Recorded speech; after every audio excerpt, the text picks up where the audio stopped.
छत्तीसगढ़ में जमीन खरीदी और बिक्री के गाइडलाइन में परिवर्तन हो गया है, जिसकी चर्चा जोरों पर है।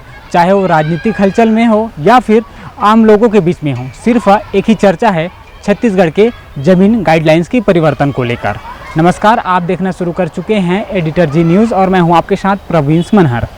हाल ही में राज्य सरकार ने जमीन के गाइडलाइन में परिवर्तन किया है और इस परिवर्तन पर अब जो सियासत है वो तेज़ हो गई है। लगातार राजनीतिक बयानबाजी तेज़ हो गई है। लगातार जो पक्ष और विपक्ष के जो नेता हैं वो इस गाइडलाइन को लेकर जो है वो प्रतिक्रिया दे रहे हैं। एक तरफ इस गाइडलाइन को लेकर भारतीय जनता पार्टी की सरकार वो कह रही कि ये गाइडलाइन अच्छा है, आम लोगों के लिए हित के है, आम लोगों का फ़ायदा के लिए है। लेकिन भारतीय जनता पार्टी के इस निर्णय और इस फैसले को लेकर जो है वो कांग्रेस पार्टी यानी कि विपक्ष वो इस गाइडलाइन का विरोध कर रहे हैं। हालांकि अगर हम बात करें तो भारतीय जनता पार्टी सरकार में स्वास्थ्य मंत्री श्याम बिहारी जायसवाल ने इसे लेकर क्या कह रहे हैं, सुनिए। देखिए, उसको पूरे जो जमीन रजिस्ट्री प्रक्रिया में जो संशोधन किया गया है उस पूरे प्रक्रिया को समझना पड़ेगा और उसके लिए जल्द ही हमारी सरकार जो है उसको प्रचार प्रसार के लिए उसमें जो क्लाज हैं, चूँकि ऐसा एक वातावरण तैयार किया गया है कि सभी में 5 गुना रेट बढ़ गए हैं, जबकि ऐसा नहीं है। कई स्थानों पर जहां बाजार भाव हैं वो बहुत कम थे, वो भी बढ़े हैं, जिससे बैंकों में भी लेने में आसानी होगी। और कई चिन्हित जगहों में क्षेत्र के अनुसार रेट में इजाफा हुआ है, परंतु सभी जगहों पर नहीं हुआ है। और अभी हमारे माननीय वित्त मंत्री जी जो अलग अलग इस कार्य में लगे हुए हैं, जो बिल्डर्स हैं, जो जमीन की खरीद बिक्री भी करते हैं, और जो इंडिविजुअल जो व्यापारी हैं, किसान हैं, अन्य विभिन्न क्षेत्रों के लोगों से बराबर संपर्क कर रहे हैं। अगर उसमें कोई विसंगति होगी तो उस पर जो है हम चर्चा करेंगे और निश्चित रूप से प्रदेश के लोगों के हित में सरकार उसको रखेगी। तो आपने सुना श्याम बिहारी जायसवाल जो छत्तीसगढ़ के स्वास्थ्य मंत्री हैं। अब इसको लेकर कांग्रेस प्रदेश के अध्यक्ष दीपक बैज क्या कह रहे हैं, सुनिए।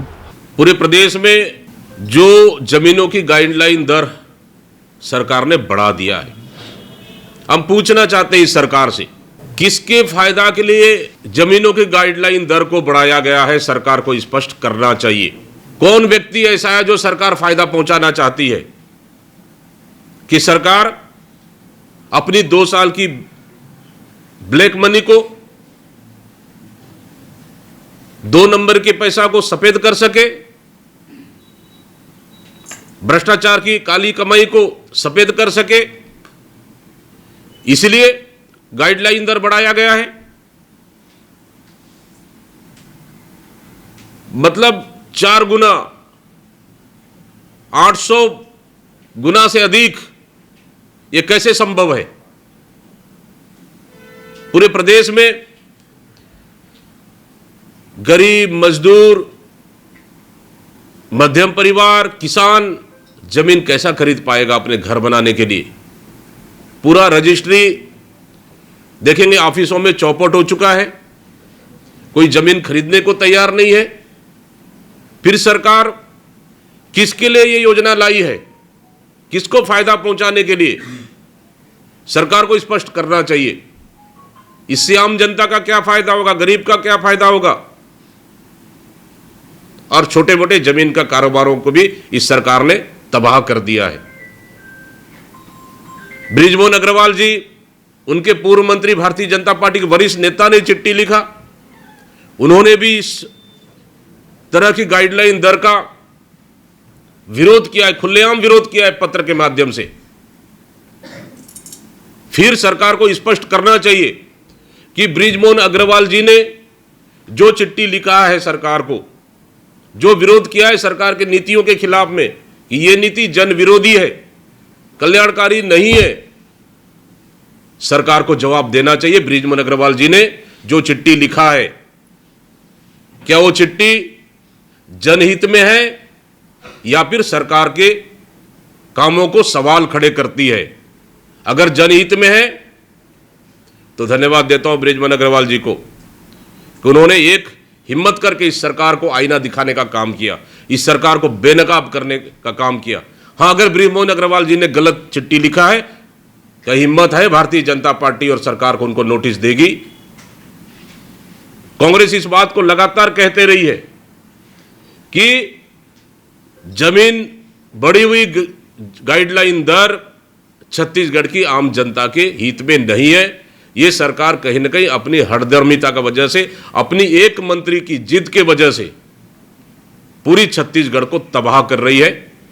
इस निर्णय को तत्काल वापस लेना चाहिए और मैं दावे के साथ कहता हूं कि सरकार आज नहीं तो कल बढ़ी हुई जमीन की गाइडलाइन दर को वापस लेना ही पड़ेगा।